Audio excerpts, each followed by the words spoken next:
Hey everyone, Bruce Eckfeldt here. Thanks for checking out our YouTube channel. Make sure that you subscribe and turn on notifications so we can let you know when the next video is posted. You can also check us out at eckfeldt.com for more great content. With that, let's go check out the video.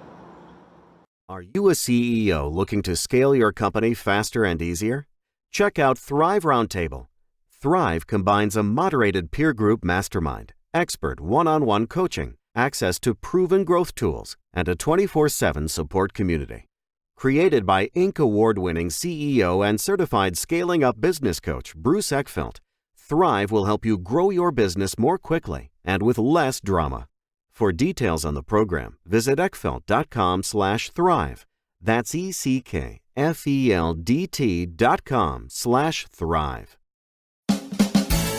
You're listening to Thinking Outside the Bud, where we speak with entrepreneurs, investors, thought leaders, researchers, advocates, and policymakers who are finding new and exciting ways for cannabis to positively impact business, society, and culture. And now, here is your host, business coach, Bruce Eckfeldt. Welcome everyone, this is Thinking Outside the Bud. I'm Bruce Eckfeldt, I'm your host. And today we're here with Vinay Tolia, who is CEO of the Flower Corporation. And we're going to find out a little bit more, but Flower is a Canadian company. They're focused on the grow side of the process, of the economy of cannabis process. And we're going to find a little bit more about what they're doing. Based in Toronto, they have a grow facility out in BC, and they are on the Toronto Exchange. So excited to talk to Vinay here a little bit more about what's going on in Canada, what they're doing with Flower, and kind of the future of cannabis here. Vinay, welcome to the program. Thank you so much, Bruce. Great to be here. So why don't we start with a little bit about you, just kind of your background, how you got into the space, how you got involved with Flower, and then we can talk a little bit about Flower and what you're doing with the cannabis market. Sure, sounds great. So I got into the space in a very roundabout way. My background is in finance. I was an investment banker in New York, and then I founded a hedge fund in 2006. And in around 2013 or 14, right when they changed the laws in Illinois, that I was based out of Chicago. When they changed the laws in Illinois to allow for medicinal cannabis, we started talking to some people who were applying for licenses to grow in Illinois. I didn't know anything about the industry, but I found it just fascinating from a business point of view and from kind of a social and justice point of view, and just invested personally in one of the companies I was applying for a license in Illinois, and that company ended up winning a couple of the licenses in Illinois, and I, became close with them and just started learning more and more about the industry and started learning, just looking all over the place. And then in 2016, we met, when I say we, the family office that was behind our hedge fund, and we met Tom Flo and his team, and we really hit it off, and it was really their expertise and skill in the cannabis space that we hadn't seen anywhere else. And we realized this is the team we want to bet on. This is our edge. And we founded Flower in 2016. I was part of the original investing group. I was an advisor to the company for a few years, and then left the hedge fund about 3 months ago to move to Canada and join as CEO full time. So I'm all in. I'm awesome. A Canadian resident as of a week ago. Cool. Exciting moves. And tell us a little bit about the team. So you mentioned Tom, but what you mentioned, the team is exceptionally good. Tell me more about it. Who else is involved and what makes the team so unique? Sure. So I think this goes into what differentiates us. And really what differentiates us is a lot of people, and myself included when I first got involved in the space, don't understand how hard it is to grow the plant consistently and at a high quality. Most people, when they hear it, they say, oh, it's a weed. It's literally weed. It's weed. By the way, I was no different when I first got involved in the space. But then when you start digging, you realize that to grow the plant consistently and without pests and pathogens is very, very hard. You can have 10 different growers start with 10 identical genetic material, and you say, come show me your finished product, and you can have 10 different products of different chemical composition. So when you're growing for a medicinal market, right, you got to make sure that the patient is getting the exact same treatment every single time. Same goes for the rec market. People want that same experience over and over and over again. And that psychoactive and therapeutic experience depends a lot on how it's grown. It depends on how much light you give it, depends on how much water you give it, when you prune it, when you give it nutrients. So anyway, so that's, to me, that's what, when I talk about quality growing, it's a lot of those factors. The plant needs a lot of TLC, but to do it in a fashion that's clean, and I can get into that a little later, what that means clean, it's really hard. So the original team was Tom Flo, who is the co-founder of MedRelief, which was one of the big producers here in Canada, and that was purchased for $3.2 billion earlier this year in the largest transaction in the cannabis space, in the history of the cannabis space so far. Him and a lot of the people he's been partnered with they were one of the first guys, the first teams who were setting up facilities and growing in Canada since the early 2000s. So they've had a medicinal program here in Canada since 2001. Okay. So these guys have designed and set up a bunch of facilities well over a decade's worth of experience, which you simply don't have really in a lot of places. You have guys who have been able to grow for years and been doing it on kind of like a black market garage scale, but not legally in a industrial scale environment. And that's what the team consists of. So it consists of Tom, and the founding team was a lot of his old partners who are construction experts, design experts, engineering experts, that all their experience is specific to the cannabis space. Yeah, that's great. And I think the time frame that they have, the experience that they have, really is unique. I mean, and the scale that we're talking about, I guess, give people a sense of what, when we talk about growing at scale, like what is this, what is the volume? What does the facility look like? Like, what are we, like, just give us a magnitude vision here. So there's different kinds of grows. Without getting too technical, the two main grows are kind of indoor controlled spaces. That's a fully indoor, like closed loop system where the grower is trying to manipulate all the variables: humidity, CO2, airflow, everything. And then there's greenhouse. So greenhouse clearly has it's cheaper on the utility side. Like you use less electricity and things like that. You lose for that there's a trade-off. You lose control over a lot of the other environmental variables. Yeah. So we focus just on indoor grow. That is, and the difference between one of the differences between basically the main difference between the States and Canada is, because this is federally recognized and legal in Canada, their health and safety, regulatory body is a federal regulatory body. So in the States, you have individual state by state requirements and different pesticides that can be allowed and some that aren't, and different testing regimes. In Canada, it's the equivalent of the FDA that does all the health and safety testing. The product gets sent to pharma labs for testing. So it's much harder to comply with a federal program than it is a state by state program. And then as far as scale, so the reason I mentioned indoor and greenhouse is you have greenhouses that can be massive. You have greenhouses that can be 500,000, 1 million square feet. And then you have indoor facilities. So our indoor facility is 85,000 square feet. Okay. Wow. So it's really on a big scale. And the reason I mentioned the difficulty of scaling is this business, it gets exponentially harder to grow at a bigger scale. So growing from 10,000 square feet to 50,000 square feet isn't 5 times as hard. It's exponentially harder because there's just lots more areas where you can introduce pests and contaminants and things like that. Yeah. Yeah. So just really a different game at the level that you're playing at. Different game. And one more differentiating factor for us is most people in Canada, because I mentioned the Health Canada testing regime is so strict, they can't pass the microbial yeast mold levels of the final product. So they have to resort to a process called irradiation. Yeah. That's where they take the final product, they shoot it with gamma rays. It kills the mold, yeast, and bacteria. But it would be the equivalent of me taking a moldy piece of bread, irradiating it, and then handing it to you and saying, okay, well, it'll pass It passed the mold test, but you wouldn't want to eat that. Great visual image there.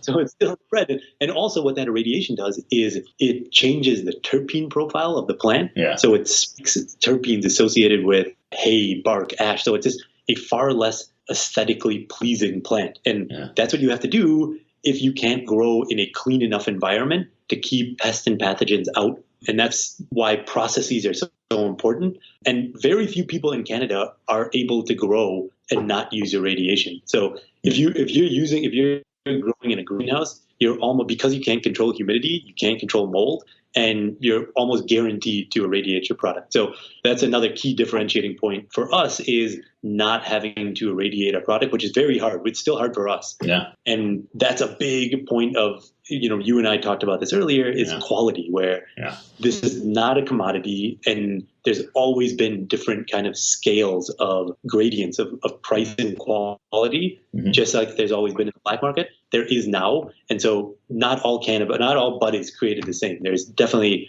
very distinct differences between quality, between different strains, and even the same THC and CBD level. Yeah. There's still a quality aspect that oftentimes you hear, it's going to get commoditized. Well, not really. It's because it's not like wheat or not like corn. Yeah. There are discernible differences within the plant. Yeah. Well, it's almost, I equate it to kind of wine and things like that. Like, yes, there's this kind of alcohol element, but there's so much more around this that has to do with how it's being used and, taste preferences and, the cultural implications and stuff. So I guess how are you kind of segmenting the market and how, now that you have kind of these grow capabilities and kind of the quality levels you can produce, where does that push you, or where does that put you in terms of the market that you're going after from the actual flower product point of view? You mentioned the wine analogy, which I think is fair, and I think that's a good analogy. However, this is even different. Oftentimes we struggle to find good analogies. I think wine is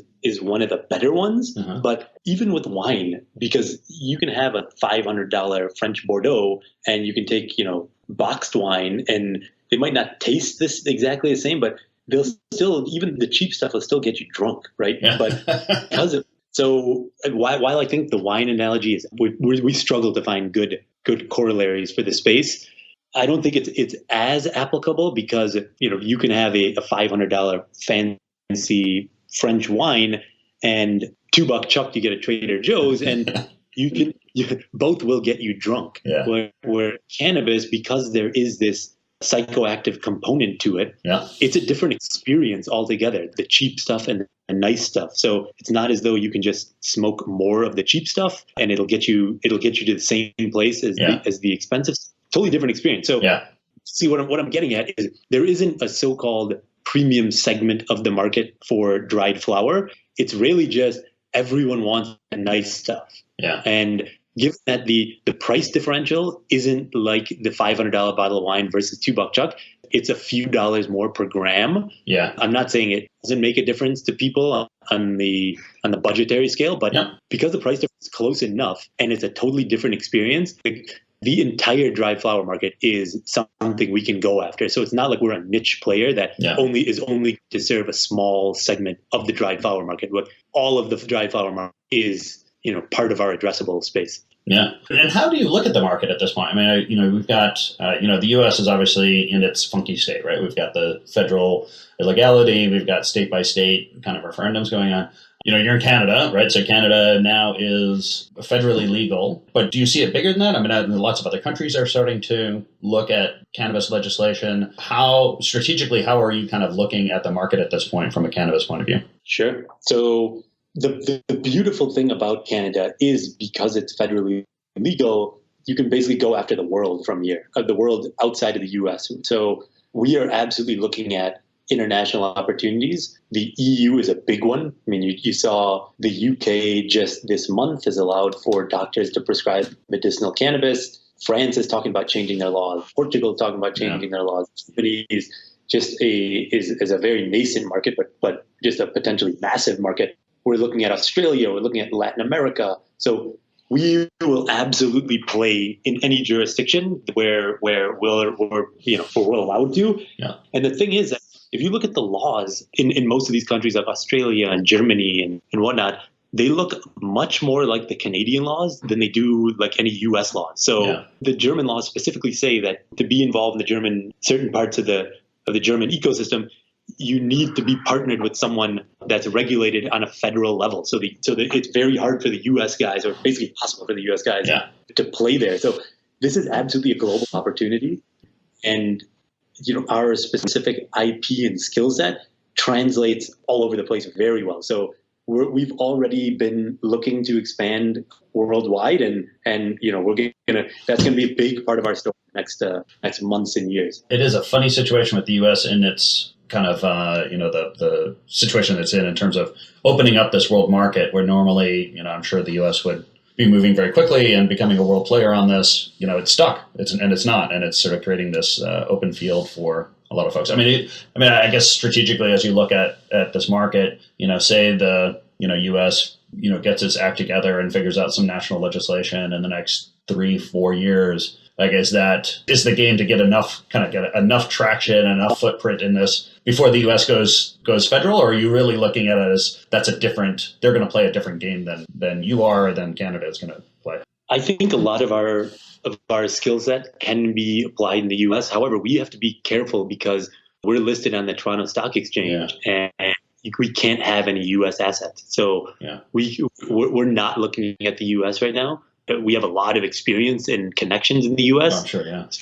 Know a lot of the players and all that. One interesting point is when indeed the U.S. gets its act together and goes federally legal, they're going to have to change the regulatory environment to a federal system if they want to export, in which I'm sure they're going to want to export. And so you'll see some kind of federal body, whether that's the FDA or someone else, take over on the health and safety side, and things will get much more stringent. And right now you have the U.S. operators, and I don't blame them at all. If I were them, I wouldn't be doing this, where right now they're growing to whatever standard they have to in the jurisdiction they're in, and they're not pushing to have their health and safety standards at Canadian levels, because why should they? That's just an added expense and an added headache that they don't need to undertake right now, right? Overcompete, but line when the walls come down and there's a federal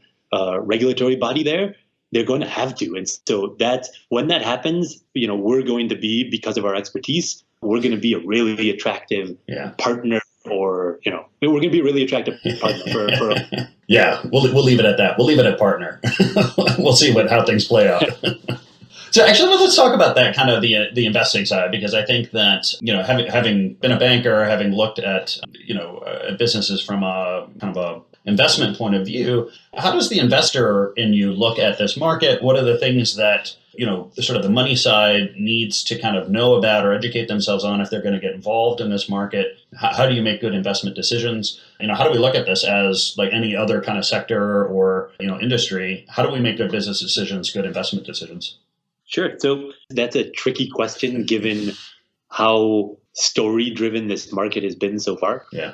The reason I got involved a couple of years ago is this was before the markets exploded. Well, the reason I got involved is, if done well, these grow facilities can be tremendously high ROI cash flow producing assets if you know what you're doing. And that's the difficult part. When I say know what you're doing, I just mean if you have the requisite skill set. And that's how I got involved. So I still try to look at this from a cash flow point of view, although that's kind of old fashioned when you look at what's happened with a lot of the with a lot of the names in the space. But eventually fundamentals will matter and cash flow will matter. And when it comes to cash flow, the real metric that's kind of the most important one that determines profitability is yield, right? So when you're looking at the cultivation side of the business, it is very much a real estate business. And like any real estate business, you want to judge productivity per square foot, productivity per some unit of size. Yeah. And the more product you can get out of a given footprint, obviously the higher your revenues are and the greater chance you have of being profitable. So from the investor point of view, clearly there is a story aspect to all of this. We all know the winners in this space in the next 5 to 10 years will be absolutely enormous because it is such an enormous market and that we know exists. Unlike a lot of other industries, this is an industry that has proven size already. As an investor, I would really, really look at yield because that's going to be the thing that determines profitability. And one day when cash flows really start to matter, yield is going to be what determines cash flows. Yeah. Well, and what's going to go into yield? I mean, if I'm, looking at the operations on the kind of strategy, the operational strategy of the grow facility and stuff, what are the big factors that go into yield, into the output of that particular facility? Sure, that's a good question. So there's a bunch of things. One is just the system that you're using. There's different types of there's different styles, there's different systems. Some, for example, drip irrigation systems. You've probably seen the pictures of grow facilities where they have a line irrigation that's connecting all the pots in the greenhouse and they're dripping water into there. When you're running that kind of system, you're maxed out on how much yield you can get per square foot. Even the greatest grower in the world can only get a certain amount of yield under that system.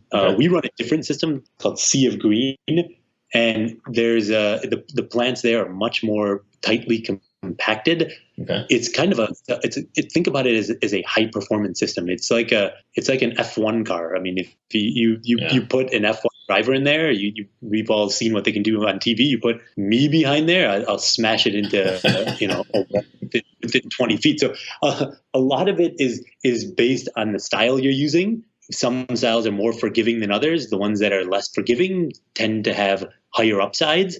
And then a lot of it depends on the processes. It depends on exactly how you're treating the plants, a lot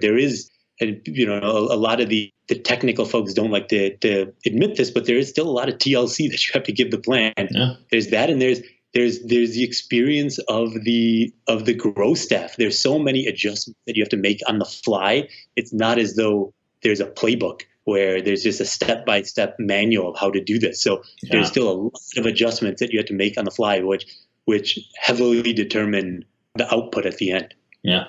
Yeah, I've been sort of reading and seeing all this kind of tech now that's going into the grow process, the grow facilities. It's almost kind of this robo-grow kind of theory or approach where the more you can kind of measure and respond and adjust and have metrics and dashboards on what's going on in the grow and how do I make sure that I'm hitting my yields, hitting my the various levels, avoiding the contaminants, stuff like that. It's fascinating. It's very scientific from what it is. It very much is. It just not to be lost in all that is it is still there is still art involved. It's not as though it's a computer program that's been solved. There is still, because there simply aren't. It's going to get more and more automated. Yeah. People will get better and better at growing. There's no doubt about that. But we have this scenario where people are just don't have the requisite skill set. They don't have the experience. They don't have the 10,000 hours. Like anything else, you have to try a bunch of things, make a lot of mistakes, and there's a lot of smart people in the space that will figure it out over time. Yeah. But right now, they just haven't gone through enough cycles. They haven't made enough mistakes. Yeah. How so you're focused on producing flour. How far kind of up the chain are you going? Are you doing extractions? Are you getting involved in the actual kind of creating consumer products themselves, or are you focused purely on the production of flour? No, so absolutely. So here in Canada, the producers sell direct on the recreational side. They sell directly into the provincial wholesalers, which goes straight to consumers. So basically, anything we produce on the recreational side is a consumer product. Okay. Now, that's the dried flour side. On the extracts, we will absolutely play in that space. Yeah. However, that won't be legal in Canada until next October. Now, right now, there's nothing available on the the vape and edible and all that. When it comes to extraction, because you're just pulling out a molecule from a plant and putting it into a gummy or an oil or something like that, the quality of the flour is less important. So while we will absolutely play in all those markets, our flagship product and the thing we're going to be known for is the premium dried flower, because simply that's the hardest thing to do. That Yeah. is, you could grow, low quality stuff and just send it straight for extraction. Not many people, that's easier to do. Not many people can grow the high end flower. And that's where we want to build our brand around. Yeah, interesting. What's your strategy around strains and things like that?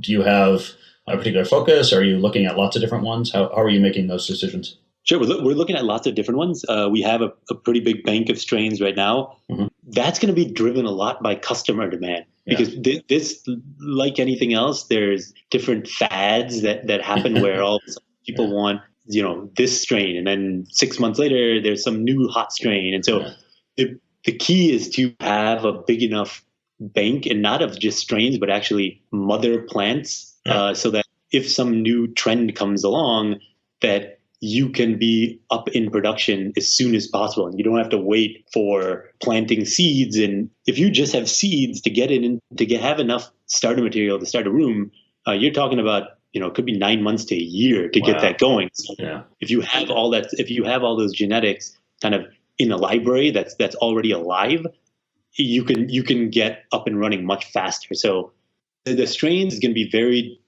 dependent on the customer demand. But I also just want to again hammer in this point of because, as I mentioned before, the chemical composition of the plant is different based on the environmental conditions. You can have the best strains, but if you don't have the right processes in place and the right growing processes in place, it's not going to matter. You're still going to come out with an inferior product. Yeah, it's kind of the epigenetics. I mean, you can start with the right genetics, but if you don't incubate them and grow them in the right way, you're going to end up with an inferior, or at least a highly variable product, which is not what we want in a large scale approach to this business.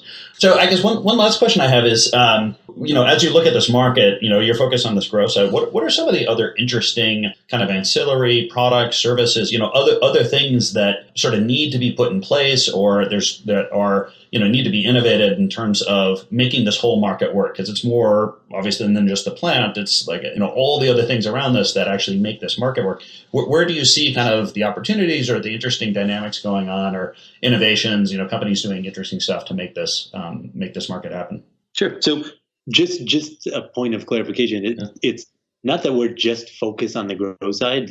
I can talk your ear off about all the branding. It's just that is really our specialty, and that's something that not many people talk about, because no one wants to talk about how hard this stuff is to grow. They want to talk about, it's going to be a commodity, and we're just focused on the brands because the brand will matter. And while that is true, it's not a commodity and it's not easy to grow. And so that's why I really spend a lot of time talking about that. So as far as what other innovating things are happening, there's a ton of innovation happening. It really is location specific. So for example, all the innovative things that are happening on the branding side are happening in the US. Because Canada is so restrictive as to branding and marketing. I mean, you can't have television ads up here. The packaging is extremely restrictive. You can't really have fancy packaging. It's just a very plain box with your logo, which is just a couple centimeters across, and that's it. So the winners in Canada on this side will not be the ones who have very cool packaging and cool marketing. So a lot of the innovations in Canada are around a lot of the grow processes and things like that. In the States, there's a ton of interesting stuff happening around branding, packaging, different form factors. So if you go into any of the big conventions, the trade shows, you'll see all kinds of new form factors, all kinds of new delivery mechanisms. Yeah. That's where most of the innovation is happening right now, is just trying to come up with kind of more user friendly ways that are effective to ingest the product, right? I mean, people are really high on. I shouldn't use the word high, but people are really bullish. They're bullish on excited about drinkables, which I agree is very exciting, because we're already set up as a society to be socially acceptable to go out and get a drink. So if you can do that with a product that has no calories, that doesn't get you hungover, I mean, that sounds amazing. However, because of the bioavailability of the drinkable side, it has to be processed by your digestive system and then your liver. So it's not immediate it's different depending on, what time of day it is, what you have in your system. Whereas smoke and vape hits your lungs and is immediately, it hits you immediately. You know how much you've had, and it's hard to have too much or too little of that.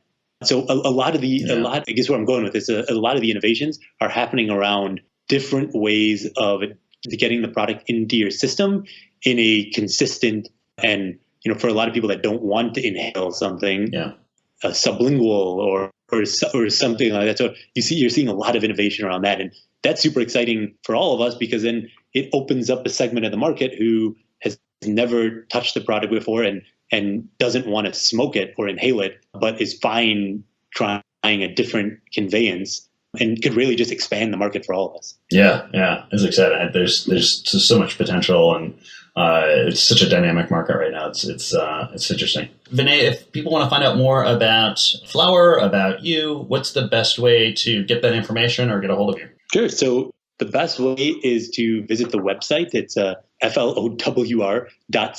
So it's flower, no e.ca. That's our website. All my information is on the website. If anyone wants to shoot me an email, feel more than welcome to. My email is vinay@flower.ca, and we're publicly traded on the Toronto Stock Exchange Venture Exchange, and the ticker there is FLWR. Awesome. And I'll make sure that those links are in the show notes.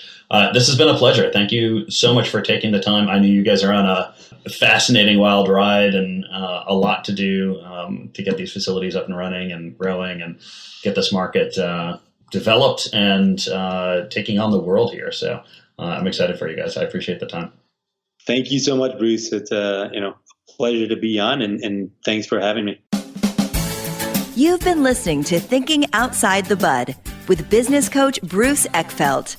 To find a full list of podcast episodes, download the tools and worksheets, and access other great content, visit the website at thinkingoutsidethebud.com.